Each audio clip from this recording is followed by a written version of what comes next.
사도 바울이 아덴, 즉 아데네에서 전도하다가 교회를 세우지 못하고 몇 사람만 전도를 하고 고린도로 내려왔습니다.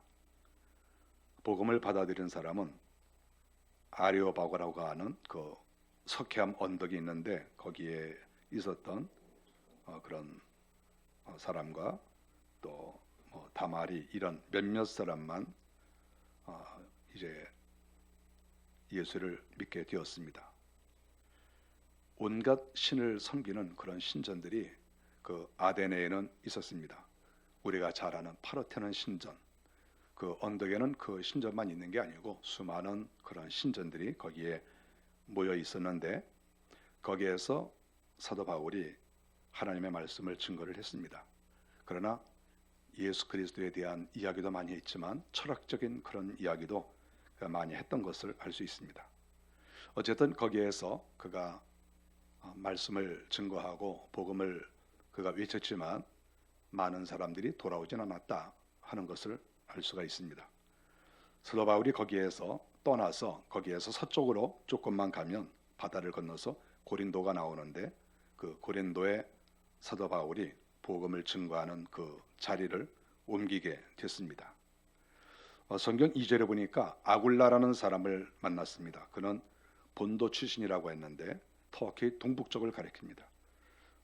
그쪽 출신인데 그가 거기에서 만났습니다. 그 사람은 이달리아로부터 왔다 이렇게 말했습니다. 사도 바울은 이 아덴에서 서쪽으로 가서 고린도에 왔고 또 이 사람은 북쪽에서 아래로 내려왔고 이렇게 고린도에서 사람들이 만나게 됐습니다. 실라와 디모데도 마게도냐에서 내려왔다. 그리스 북부 쪽에 마게도냐라는 동네가 있습니다. 그 지역이 있죠. 거기에서 또 내려왔습니다. 우리가 이 고린도라는 것을 이렇게 생각해 보니까 여기에는 하나님이 사랑하시는 그런 사도급 인물들이 다 여기에 모이는 것을 발견합니다.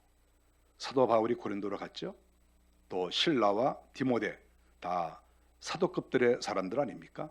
그런 분들이 모이고 또 그 유명한 브리스길라와 아굴라 그런 분들이 거기에 모이게 됐습니다.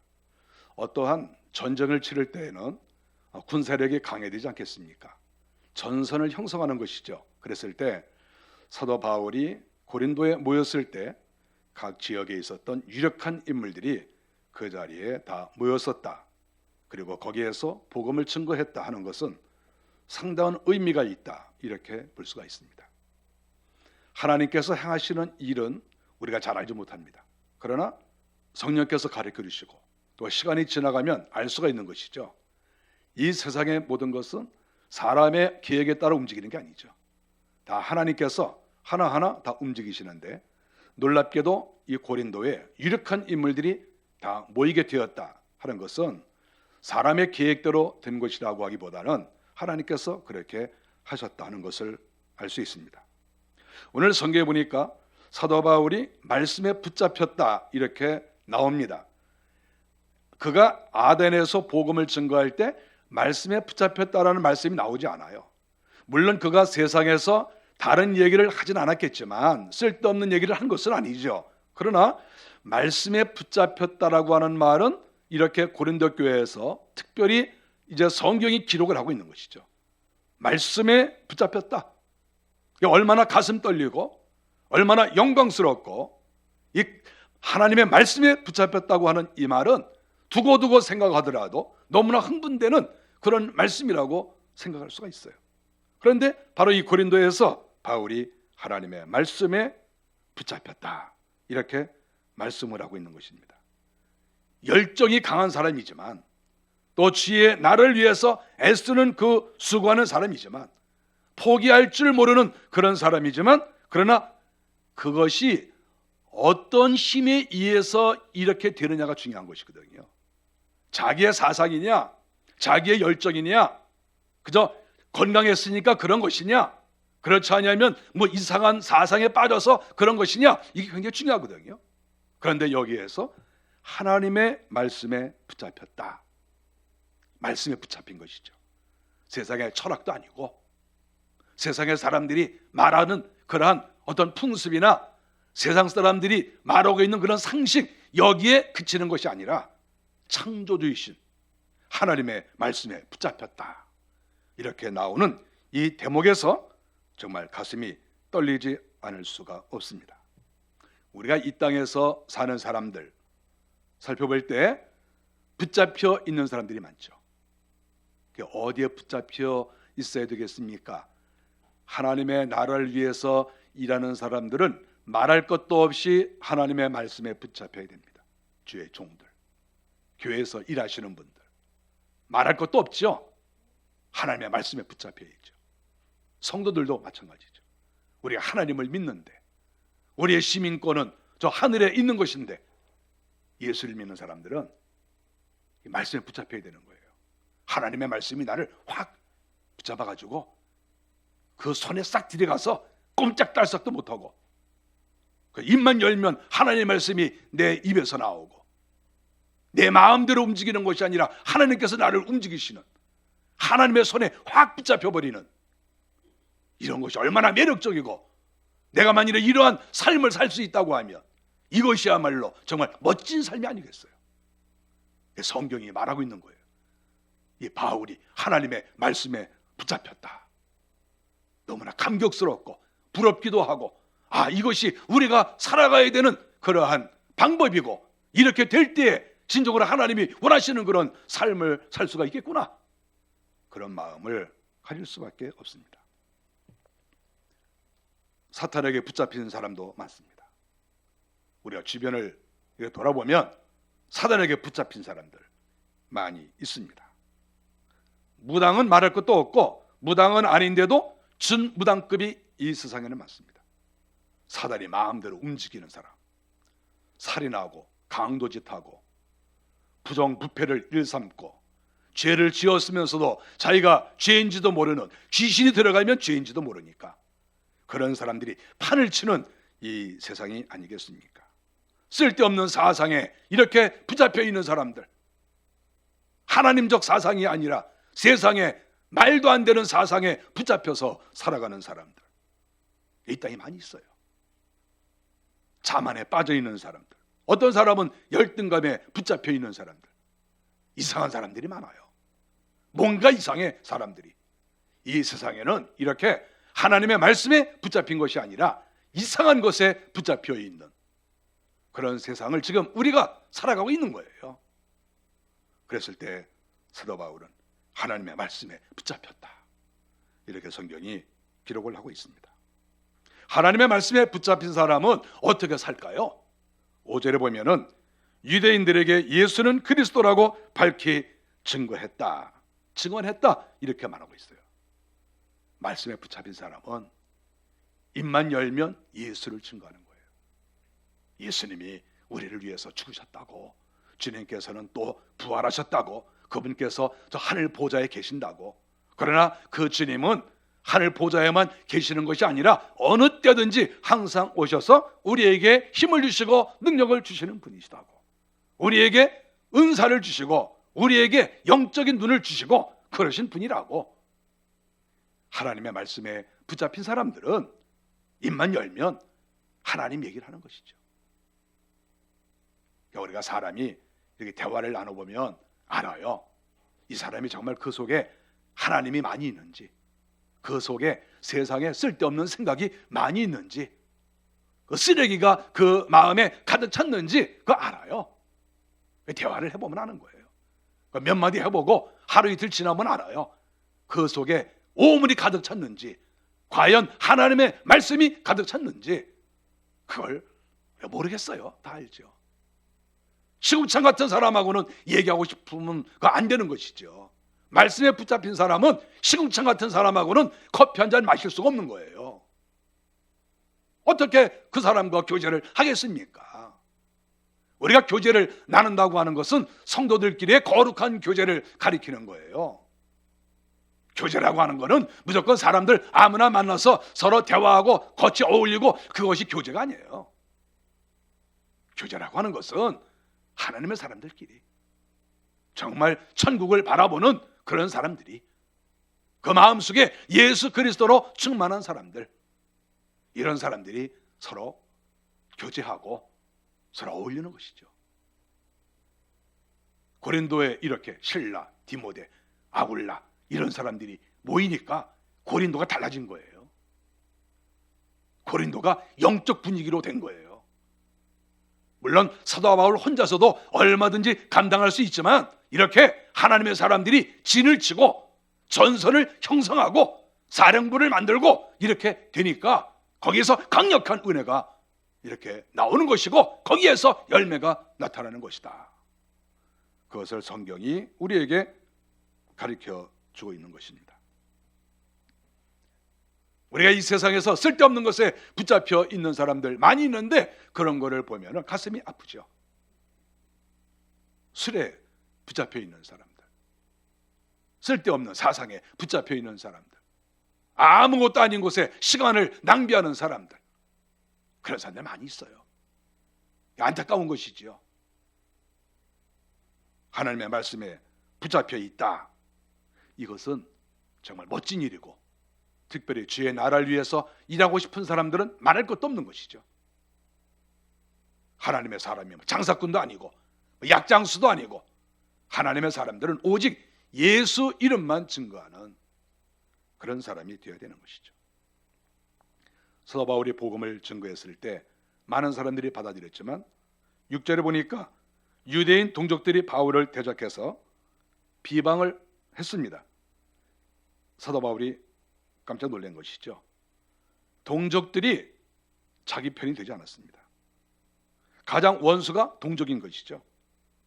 사도 바울은 이제 그런 일을 당하면서 6절에 보니까 옷을 떨면서 너희 피가 너희 머리로 돌아갈 것이다 이렇게 얘기를 했습니다. 나는 하나님의 명령에 따라서 복음을 증거했다. 받아들이지 않은 것은 너희다. 나는 내 할 일을 다 했다. 너희들이 예수를 믿지 못하고 구원을 받지 못해서 너희들이 지옥에 간들 나는 책임이 없다. 믿기 싫으면 관둬라. 그리고 거기에서 먼지를 털은 거예요. 옷을 터는 거예요. 나는 죄가 없다. 모든 죄는 이제 너희들이 뒤집어 쓰든지 말든지 알아서 해라. 그러면서 6절에 나는 깨끗하다 이렇게 말했습니다.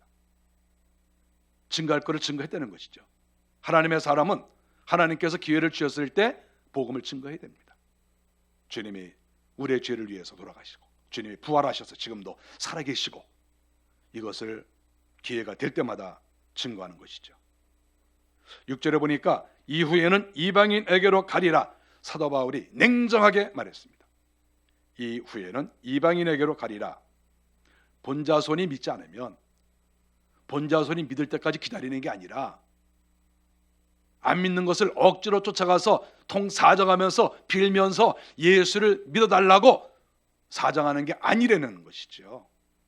우리가 복음을 증거할 때 이 복음은 강력한 것이고 복음은 복 중에 복인 거예요. 하나님을 알고 하나님께서 우리 속에 함께 하시고 죄를 용서해 주시고 하늘을 약속하시고 이거는 엄청난 거예요. 엄청난 거. 이런 엄청난 그러한 진리를 증거해 주는데 이것보다 더 큰 게 어디 있습니까? 요번에 뭐 땅이 어디 개발되는데 거기에 땅 사면 몇 배 돈 번다. 그것도 중요한 정보예요. 그거 어디 그런 거 들어본 분 있어요? 그런 것도 못 들어 우리 교회는. 수준이 안 돼. 수준이. 그런 정보보다도 하늘나라에 대한 정보가 엄청난 거예요. 하늘나라에 우리의 땅이 있고 하늘나라에 올라가면 하나님께서 우리에게 이런 복을 주시고 이거 대단한 것이다. 여러분 이거 대단한 거예요. 이거. 여러분 그런 그 세상 그런 정보에 귀 기울이지 마세요. 어디에 집 사면 뭐 집값이 오르고 어디에 뭐 땅 사면 땅값 오르고 머릿속에서 아예 빼버리세요. 그런 생각은 아예 빼버려. 머릿속에서 우리 교인들이 막 그럼 쫓아버릴 거야. 그냥 쫓아버려야 돼. 그런 사람은 교회 안에서 그런 소리 하고 있으면 우리는 하늘나라가 우리의 기업이에요. 하늘나라가 이 땅에서는 하나님이 그저 인도하시는 대로 그저 복 받고 살면 되는 거예요. 또 그래도 다 복을 받아요. 사도 바울이 본자손이 믿지 않으니까 좋아. 안 믿어? 그래. 그러면 내가 너희들한테 뭐 통사정하고 믿어달라고 하는 게 아니라 내가 이제 이방인한테 간다. 성경이 그렇게 말씀하고 있는 거예요. 이후에는 이방인에게로 가리라 하고. 본자손 안 믿어? 여기 이방인들 수도 없어. 너희들 그렇게 잘난 척해? 뭐 맨날 입만 열면 아브라함이 어쩌고 이삭이 어쩌고 뭐 예수 뭐 50년 믿었고 100년 믿었고 뭐 5대 믿었고 6대 믿었고 입만 열면 그런 소리 하고 있어?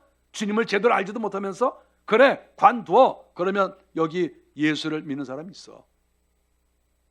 예수 그리스도가 죽으시고 우리 죄를 용서해 주시고 주님께서 부활하시고 지금도 우리와 함께하는 이것을 믿는 사람 여기 많이 있어. 내가 그 사람들한테로 갈 거야.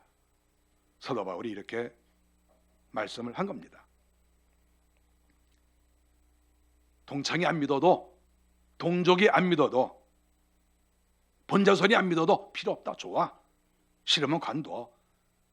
복음을 기다리는 사람이 너무나 많아. 사도 바울이 이렇게 말씀을 한 것이죠. 우리가 이런 것을 볼 때 주님의 말씀이 생각이 납니다.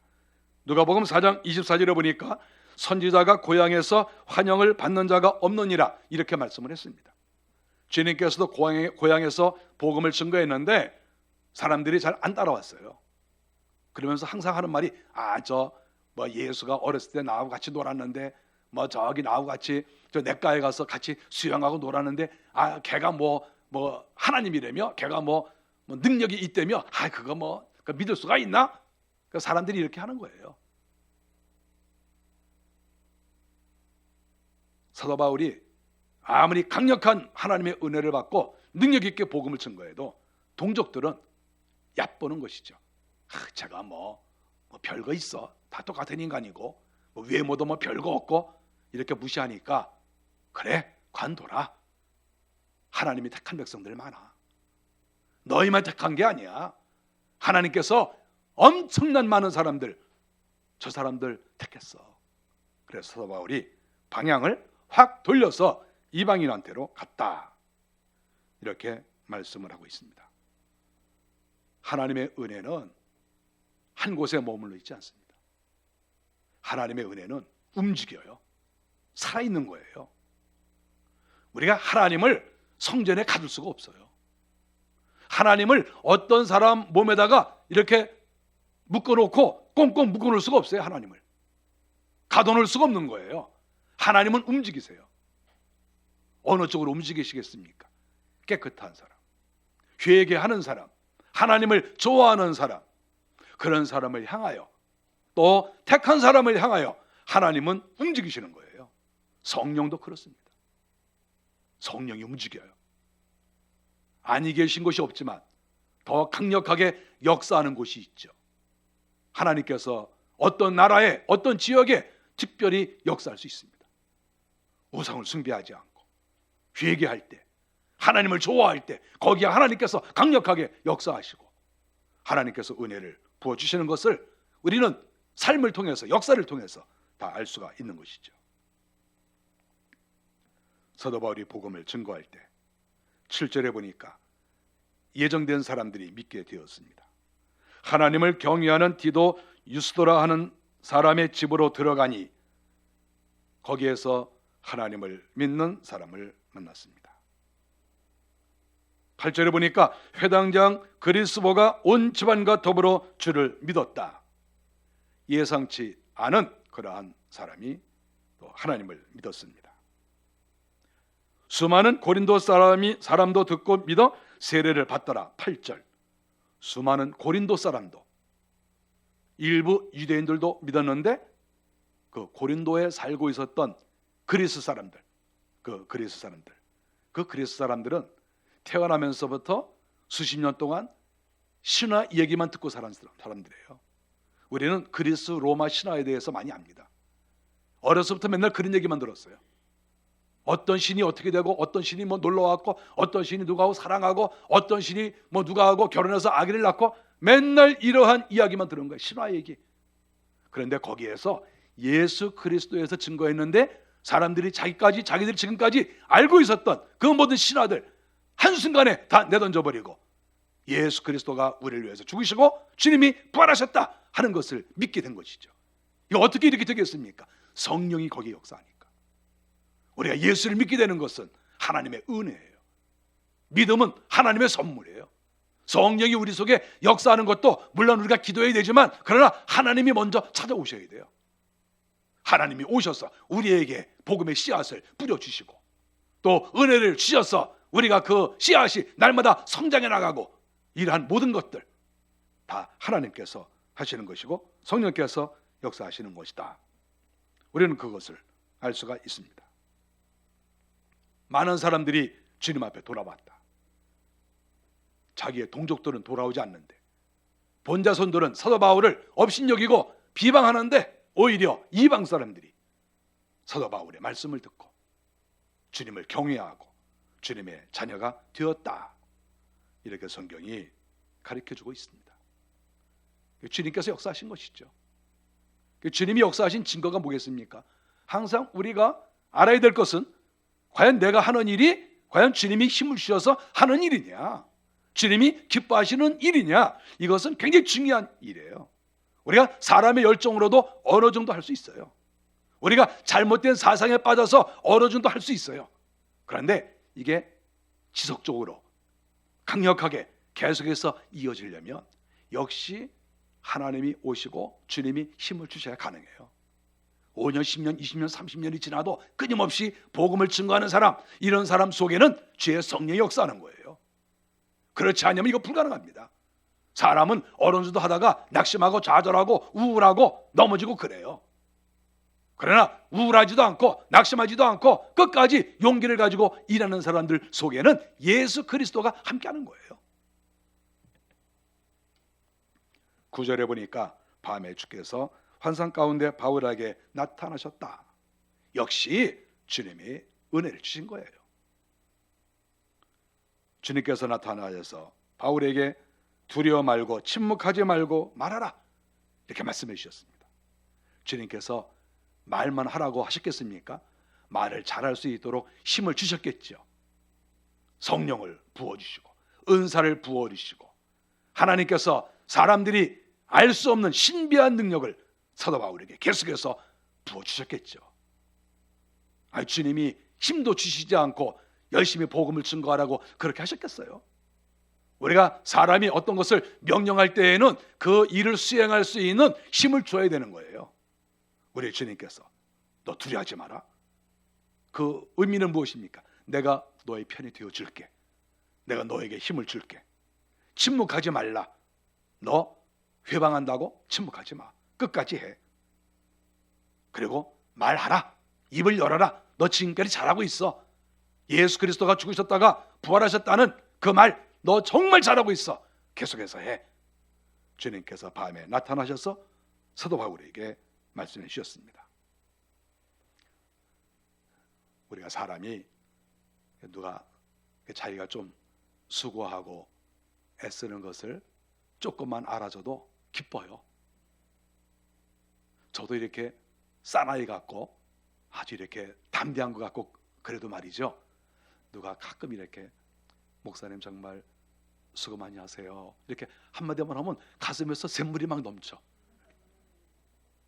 저도 저 가끔 놀래요. 이거 내가 이거 사나이가 이거 뭐 하는 짓이야 이게? 내가 이거 목사가 이거 뭐야, 이거 이 말 한마디 들었다고 이렇게 기분이 좋고, 이거 내가 뭐야 도대체? 이렇게 생각할 때가 있어요.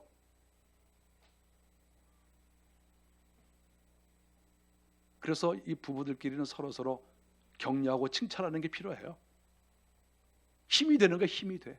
그런데 아니 주님이 나타나시는 거예요. 주님이 저 하늘 보좌에 계신 주님께서 그냥 싹 나타나셔가지고 밤에 말이죠, 낮에 나타나면 다른 사람도 보는데 아무도 안 보게 주님이 다 이렇게 나타나셔서 바울아 그러시면서 너 두려워하지 마라. 내가 너한테 힘을 줄게. 너 침묵하지 마. 알았지?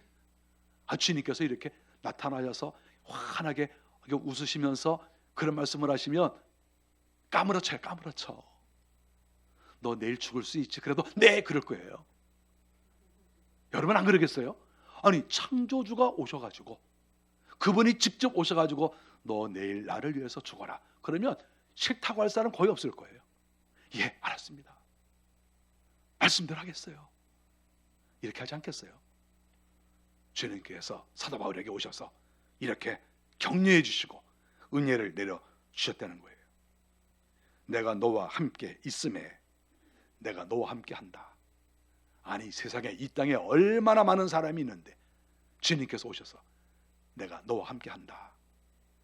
여러분, 이 말 들으면 그냥 사람이 몸이 녹는 거예요. 그냥 몸이 녹던지, 그렇지 않으면 힘이 너무 넘쳐가지고 밤에 자다 말고 벌떡 일어나가지고 밖에 나가서 전도를 하든지 이렇게 되는 거예요. 이게 사람이.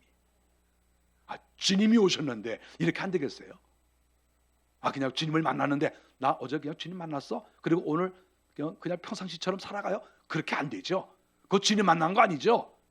주님 만나면 사람이 완전히 달라지는 거예요. 내가 너와 함께 있겠다. 또 결정적으로 주님이 하신 말씀 10절에 이는 이 성 중에 내 백성이 많음이라 하시더라. 주님께서 기라성 같은 인물들을 고린도에 다 이렇게 모아 놓으시고 갑자기 또 이렇게 또 사도 바울이 힘이 생겨서 하나님 말씀에 붙잡혀 가지고 강력하게 복음을 증거하고 또 복음을 증거했더니 많은 사람이 주님 앞에 나오고 역시나 한 거예요. 뭔가 이거 무슨 일이 있구나 이렇게 생각을 했겠죠.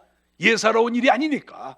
그런데 역시 주님께서 하시는 말씀이 이 성에 내 백성이 많다 이렇게 말씀해 주시는 거죠. 주님께서 만일에 이 성에 내 백성이 없다, 그러면 어떻게 하겠습니까? 떠나야죠. 아니, 주님이 택하신 백성은 없는데 그 성에 뭐하러 있습니까? 여러분, 복음이라고 하는 것도 택한 사람이 있어야 거기서 복음을 증거하는 거예요. 아무 때나 증거하는 게 아니고 택한 자들이 있으니까 거기서 증거하는 거죠. 이 성에 내 백성 많다. 바울아, 알았지? 너 여기서 고생스럽더라도 내가 힘과 용기를 줄 테니까 열심히 해라. 알았지? 그러니까 예, 알았습니다. 주님의 백성이 많이 있군요. 그럼 제가 이 백성들을 건지기 위해서 내가 또 내일 아침에 벌떡 일어나가지고 아침밥 먹고 나가서 열심히 내가 또 복음을 증거하겠습니다. 주님이 택한 백성들 제가 다 주님께 인도해 드리겠습니다. 이런 용기와 담력과 이러한 각오가 사도 바울 속에 있을 수밖에 없는 것이죠. 내 백성이 많다. 정말 고린도는 축복을 받은 동네다. 이방 땅에 어떻게 이렇게 하나님께서 택하신 백성이 많이 있을 수 있을까? 이런 생각을 하면 고린도는 하나님의 사랑을 많이 받은 동네다 하는 것을 알 수가 있습니다.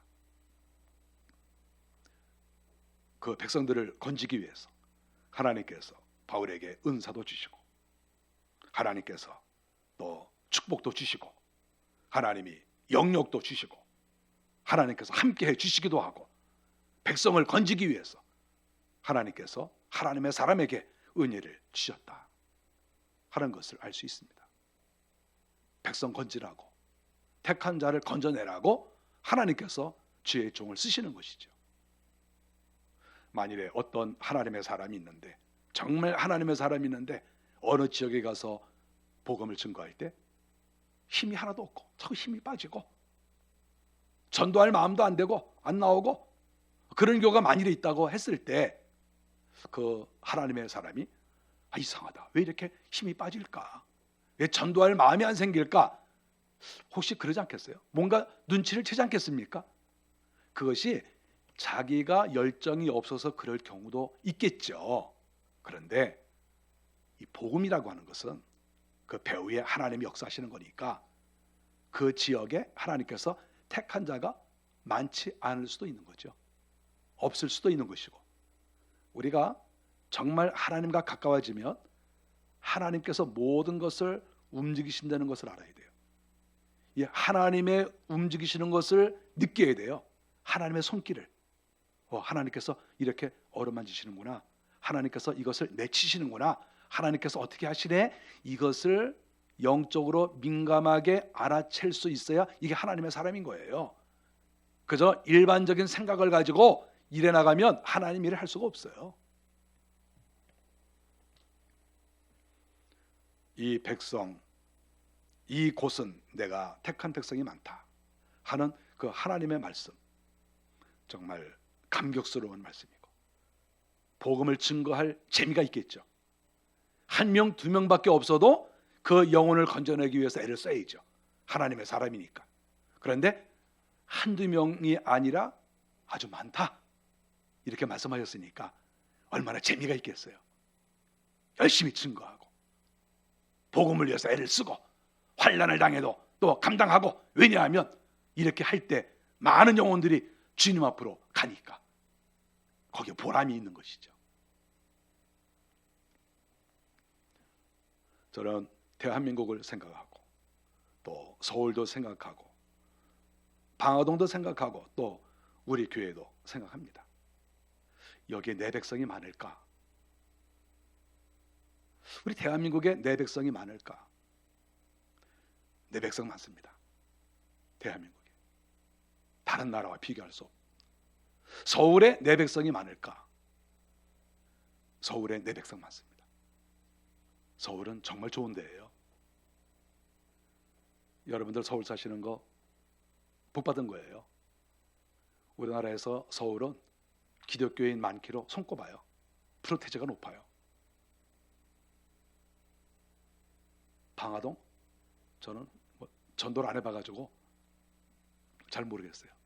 그래서 제가 우리 교회 성도들은 싹 보니까 내 백성이 많아. 거의 내 백성인 것 같아요. 보니까.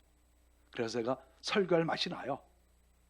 만약 내 백성이 없고 다 비리비리하고 다 이방 사람이고 그러면 설교할 그럴 마음이 별로 없겠죠.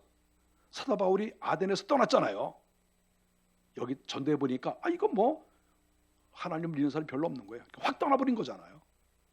또 고린도에서 전도했는데 또 이 본자손들이 잘 안 믿으니까 그래 좋아, 내가 이방인한테 갈래. 확 떠나버리잖아요.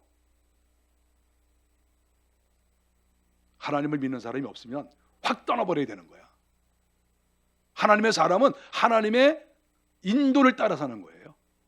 하나님께서 만들어 놓으신 영적 루트를 보고 살아가는 거예요. 하나님께서 이렇게 일하시는구나. 그럼 내가 거기에 순종해야지. 이것이 하나님의 사람인 거죠. 우리 대한민국은 내 백성이 많은, 하나님의 백성이 많은 그런 나라입니다. 서울도 마찬가지고 또 저희 교회도 그럴 것이라고 저는 믿습니다. 그래서 열심히 제가 이 교회를 섬겨나가려고 애를 쓰고 있습니다. 내 백성이 많다. 하나님을 섬기고 하나님께서 또 부르신, 아직은 주님께 나오지 않았지만 그래도 부르신 사람들이 이 땅에는 많이 있다 하는 것을 생각하시고 저와 여러분들이 복음을 증거하시고, 안 믿는 사람은 관두고, 사도 바울처럼 싫어? 관둬. 사정은 하지 마세요. 사정하지 마시고 정정당당하게 주님이 우리의 죄를 위해서 십자가에 달려 돌아가셨습니다. 그분께서 부활하셨습니다. 그리고 그분께서 저 하늘 보좌에 계시고 생명책을 그의 손에 가지고 계십니다. 기도할 때 주님께서 은혜를 주시고 성령께서 그와 함께 해주십니다. 우리가 이 말만 증거한다고 하면 택한 무리들이 많이 나오지 않겠습니까? 사도 바울이 고린도에서 실라와 디모데와 아굴라 같은 쟁쟁한 인물들과 함께 하면서 멋진 복음 사역을 감당했는데 우리 교회도 좋으신 분들이 많이 모여서 멋진 그러한 사역을 감당해 나갔으면 좋겠어요. 하나님께서 많이 보내주셨어요. 제가 가끔 생각에 엉뚱한 생각을 할 때가 있어요. 그게 무슨 생각이냐 하면, 예수를 잘 믿고 싶은 사람은 우리 교회로 오십시오. 신문에 광고 내고 싶어. 대신 욕도 좀 먹고 소리를 지를 테니까 그거는 감당해야 된다. 그 밑에 부제로 이렇게 예수를 잘 믿고 싶은 사람 우리 교회 오십시오. 싫은 사람 가고. 이렇게 광고를 내고 싶은 마음이 있는데 참아요. 어떻습니까 여러분들? 광고 낼만 할까요? 정말 예수를 잘 믿고 싶은 사람 우리 교회 오십시오. 그러면 여러분들 하나님을 잘 만나고 하나님을 잘 믿게 도와드리겠습니다. 이렇게 하고 싶어요. 하나님께 부름받은 우리 모두가 되시기를 간절히 바랍니다. 기도하겠습니다. 은혜 감사합니다.